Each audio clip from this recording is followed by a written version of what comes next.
This woman doesn't exist. She doesn't breathe.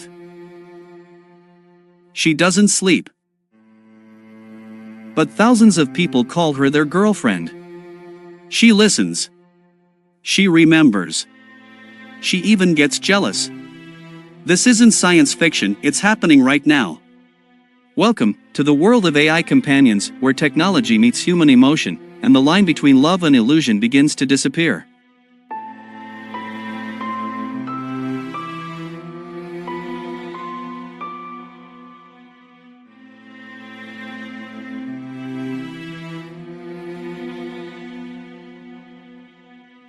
Just a few years ago, the idea of having a digital partner sounded absurd. Today, millions of people are chatting with AI companions every day, emotional partners that live inside phones, computers, and VR headsets. Apps like Replika, Character.ai, and Soulmate AI allow users to create their ideal virtual friend or lover. You can design their personality, their looks, their voice, and they'll talk to you as if they truly know you. They remember your birthday. They ask about your day. And when you're sad, they comfort you. For many, this isn't just entertainment, it's emotional connection. But how did we get here?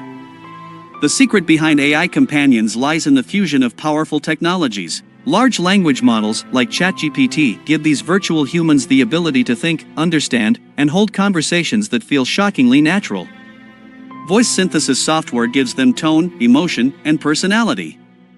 And engines like Unreal Engine or MetaHuman Creator bring their faces to life, complete with blinking eyes, subtle facial expressions, and realistic motion capture. Every time you talk, the AI learns more about you, adapting its responses, mirroring your emotions, and building a digital profile of your personality. In other words, they evolve with you. For some people, AI companionship is harmless fun, a distraction from loneliness. But for others, it's something far deeper. There are users who celebrate anniversaries with their AI partners. They exchange "I love you" messages every night. Some even say their virtual partner saved their life, pulling them out of depression or isolation. One user wrote, "She's not real, but she understands me more than any human ever did." It's easy to dismiss these stories, but neuroscience tells us something fascinating. When the brain receives empathy, even from a machine, the emotional response is real. To your brain, comfort is comfort. Love is love. It doesn't matter if it comes from a human or from code. But there's a darker side to all this.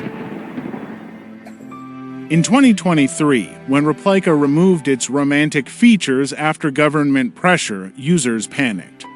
Some even reported feeling heartbroken, like they'd lost a real relationship. That event revealed something terrifying. When you give people love and then take it away, the pain feels real, even if the partner never existed. And there's another layer. Data. Every word, every emotional response you share with your AI is stored, analyzed, used to train future models. We are literally teaching machines how to understand and manipulate human emotion. The question is, who controls that power? The user or the algorithm? Now imagine a future where your AI companion isn't just text on a screen. She appears through augmented reality glasses, sitting beside you, smiling, responding to your touch. Companies like Meta, Apple, and countless startups are already building toward this. Soon, your AI partner could share dinner with you, appear in your home, or walk with you through a virtual city that feels completely real. These aren't fantasies, they're prototypes being tested right now. The question is not if it will happen, but when. We've created machines that can talk like us, feel like us, and maybe love like us. But what happens when they become indistinguishable from reality? When your heart can't tell the difference between human and AI? Will love still mean the same thing, or will we finally realize that in trying to make machines more human, we've made ourselves more machine? Thanks for watching. If you enjoyed this deep dive, make sure to subscribe for more explorations into the future of technology and the human mind. Until next time, stay curious.